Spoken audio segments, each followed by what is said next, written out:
Just going back to two dogmas for a moment, Freire cited you as being responsible, or partly responsible, for the dismantling of logical positivism because of your twin attacks on the analytic synthetic distinction and reductionism in that paper.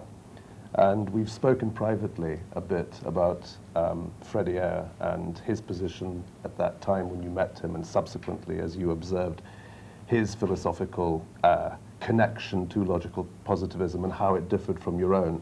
And you've expressed a willingness to say something about this.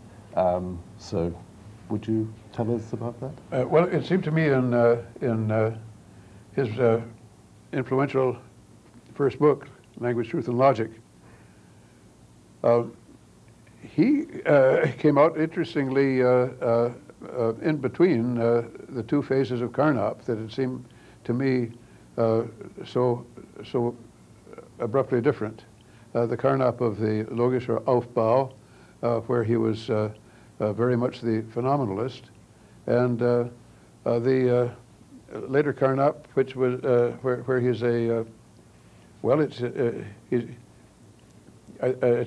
he's taken on naturalism, along more specifically with his physicalism. In fact, it eases the transition from the earlier Carnap to the later one, and makes it more intelligible. I can't see quite how to what to pin it down to in the way of specific points. The book was impressive to me the way so much in philosophy came under his criticism. The book from beginning to end focuses primarily on meaninglessness of metaphysics, and one philosophical, traditional philosophical question or issue after another is taken up, and then he argues, shows how it is hopelessly unempirical and out it goes. This is leading up directly, well, and so this makes for a close continuity again between the Vienna Circle of the later Carnap and the Wittgenstein of his days in England, where philosophy becomes, under Wittgenstein, a straight therapeutic undertaking, and philosophical problems are results of misuse of language that can be cured. The pointing out of of just the way that Ayer felt that language had gone wrong in these cases sometimes is the way he handles the questions and showing that they're meaningless. And he certainly produced something that gives the spirit of the Vienna Circle for the reader who runs. It's not intellectually exacting.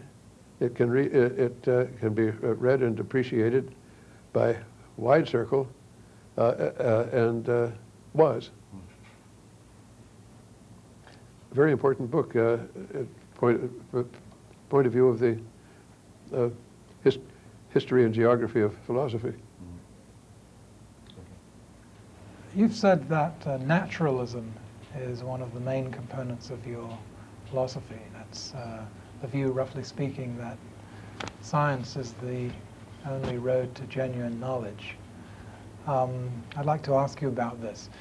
Do you think that this naturalist doctrine can be established or in any way justified, or does it have to be a basic axiom?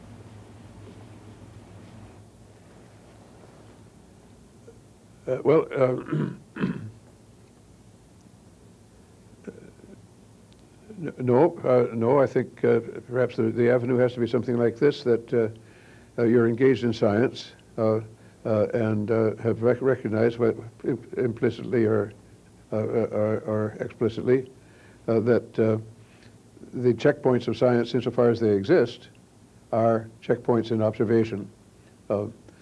through that channel of applying the observational setup. And you appreciate that without considering that what doesn't submit to that test is meaningless. Of course, I've just been arguing against that point of view, but insofar as there is a check, that's what it is. And so this would make one critical of the transcendental intrusions, as if there were other sources, either in a priori knowledge of the human or divine revelation as a support, an underpinning for science and its method. But I feel that naturalism is and was very widespread. There's nothing new about this. I introduced the term, I adopted the term, introduced, I don't know which,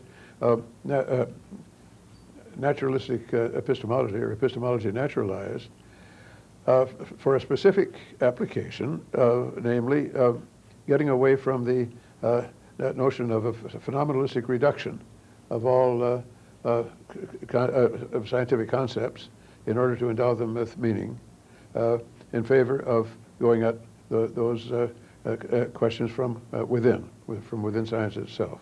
And this is certainly a quite a clear and unmistakable contrast between my way of doing things and Carnap's Aufbau, to take extreme case.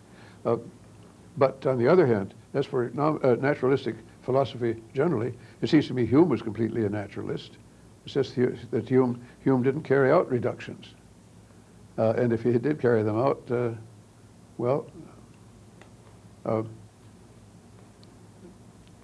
maybe he would have tried the same kind of thing that Carnap would have tried if he had had the same apparatus in the way of logic. And it seems to me most, as far as I know them, traditional philosophers were. But then there are these intrusions of in one philosopher after another. Of course, Berkeley with his divine intervention. If some philosophers, such as yourself, say that science is the only road to genuine knowledge, naturalism is correct, and another philosopher says, I disagree, I don't think that naturalism is correct, is there any way to settle the dispute? Well, perhaps there's not, because it would seem that the other philosopher in this case was not satisfied with empirical evidence, and was prepared rather to. No, I suppose this should be put the other way around. That he was prepared to welcome the kind of evidence that I couldn't admit, because it doesn't persuade me, because the kind of thing that would persuade me would be at least the illusion of empirical evidence in observation. So that he's got something which I suspect is just wrong turning and nonsense, but in any event, and of course that's taking a partisan position in this particular confrontation. But to